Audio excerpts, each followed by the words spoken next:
Markus pasal 2.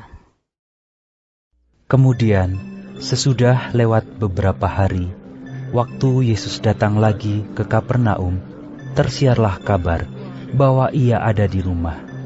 Maka datanglah orang-orang berkerumun, sehingga tidak ada lagi tempat, bahkan di muka pintu pun tidak.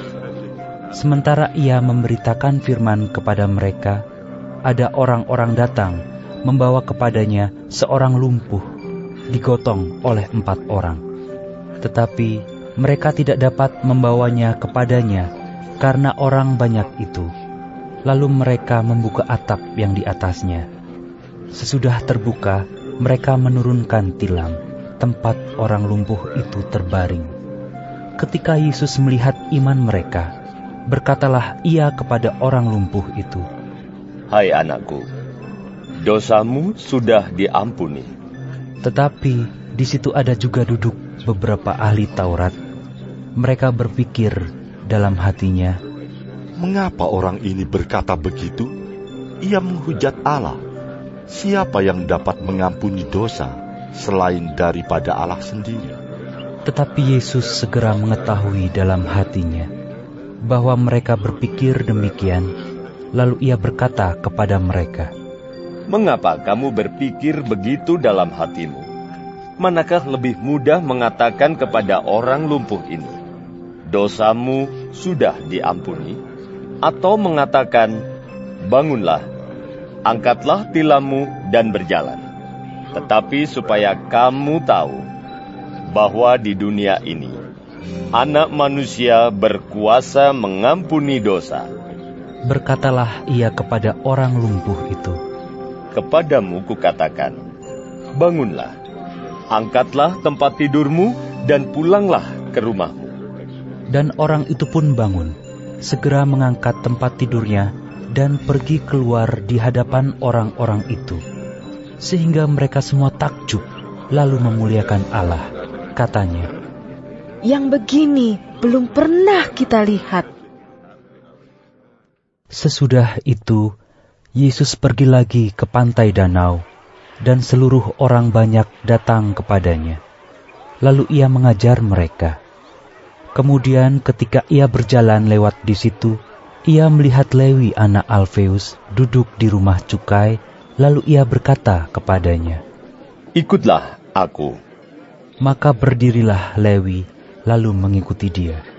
Kemudian ketika Yesus makan di rumah orang itu, banyak pemungut cukai dan orang berdosa makan bersama-sama dengan dia dan murid-muridnya, sebab banyak orang yang mengikuti dia. Pada waktu ahli-ahli Taurat dari golongan Farisi melihat bahwa ia makan dengan pemungut cukai dan orang berdosa itu, berkatalah mereka kepada murid-muridnya, "Mengapa ia makan bersama-sama dengan pemungut cukai dan orang berdosa?" Yesus mendengarnya dan berkata kepada mereka, Bukan orang sehat yang memerlukan tabib, tetapi orang sakit. Aku datang bukan untuk memanggil orang benar, melainkan orang berdosa.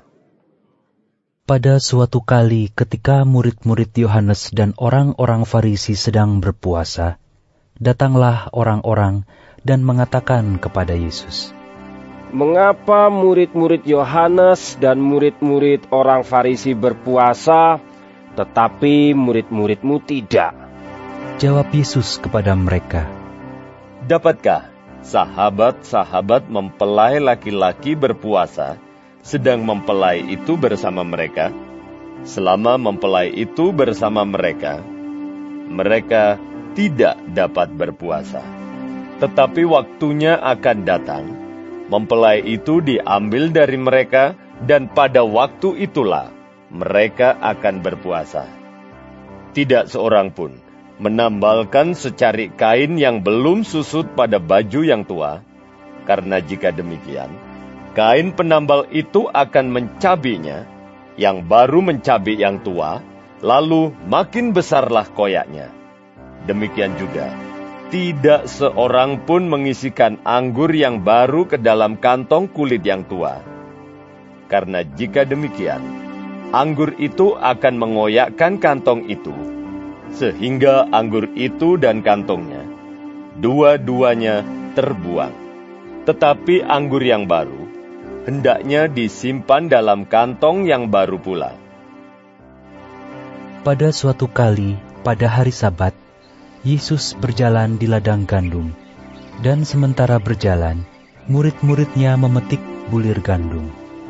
Maka kata orang-orang Farisi kepadanya, "Lihat, mengapa mereka berbuat sesuatu yang tidak diperbolehkan pada hari Sabat?" Jawabnya kepada mereka, Belum pernahkah kamu baca apa yang dilakukan Daud, ketika ia dan mereka yang mengikutinya kekurangan dan kelaparan? Bagaimana ia masuk ke dalam rumah Allah waktu Abiatar menjabat sebagai imam besar, lalu makan roti sajian itu, yang tidak boleh dimakan kecuali oleh imam-imam, dan memberinya juga kepada pengikut-pengikutnya. Lalu kata Yesus kepada mereka, Hari Sabat diadakan untuk manusia, dan bukan manusia untuk hari Sabat.